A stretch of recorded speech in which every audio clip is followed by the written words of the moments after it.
Hi and welcome to the Financial Review's Plays of the Week. I'm Andrew Cleary and joining me today is Deputy Editor James Chessell. James, kicking it off at number 5, Echo Entertainment. They're closing in on a new CEO to replace Larry Mullen. Chairman John O'Neill needs someone in the hot seat when Larry Mullen leaves in January 31, and we believe that they're down to one candidate. Yeah, where are we hearing? Because he said a very specific skill set. He wants experience from Asia. He wants someone who can really restore the relationship in New South Wales. What's the hot tip? There are a couple of Kiwi and Australian candidates that fit that bill, and we'll watch very closely in the next couple of weeks. They're going to have to make a decision soon. It's a real high pressure test for John O'Neill, given James Packer's breathing down their neck. Absolutely.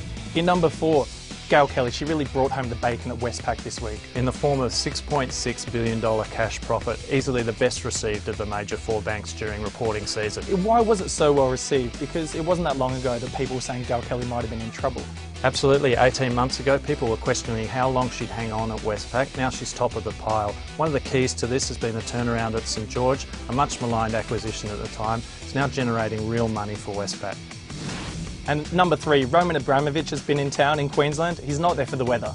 I'm an Arsenal man myself, but I'm very excited that the owner of the Chelsea Football Club and one of the richest men in the world was in Queensland looking at a small company called Link Energy in Brisbane. Yeah, this guy's worth $12.1 billion according to Forbes. What's he doing looking at a minnow like this? Link specialises in a coal mining technology, and the big question for Abramovich is, does he want to buy the technology or does he want to buy the company? Yeah, I mean, either way, it's great news for Australian resources products who are looking for this kind of backup. Absolutely. At number 2, ratings agencies around the world were left quaking this week from a decision from the Australian Federal Court.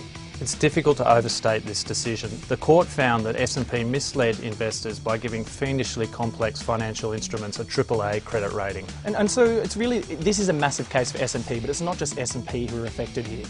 All the ratings agencies around the world will be watching it, including Fitch and Moody's. S&P have indicated they'll appeal. If they lose that appeal, these ratings agencies could be up for billions of dollars in damages. I mean, it also says something about the entire structure that we use to rate debt products, surely.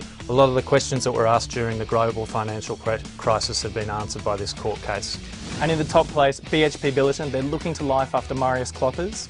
Chairman Jack Nasser, I think, is listening to investors here. There's been a bit of disquiet about acquisitions that were made and acquisitions that haven't been made, and they've put a search in progress for a new CEO.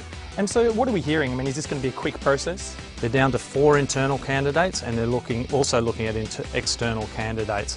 But don't rush on this one. It could take 12 to 18 months. What are they looking? What hasn't Marius done? I mean, surely he's done some things well. What hasn't he done that they want to see in a new chief? He's done a lot of things well, but what they want is someone who can really communicate with the market, really get on with investors, and really ensure that costs are cut during a downturn in the mining boom.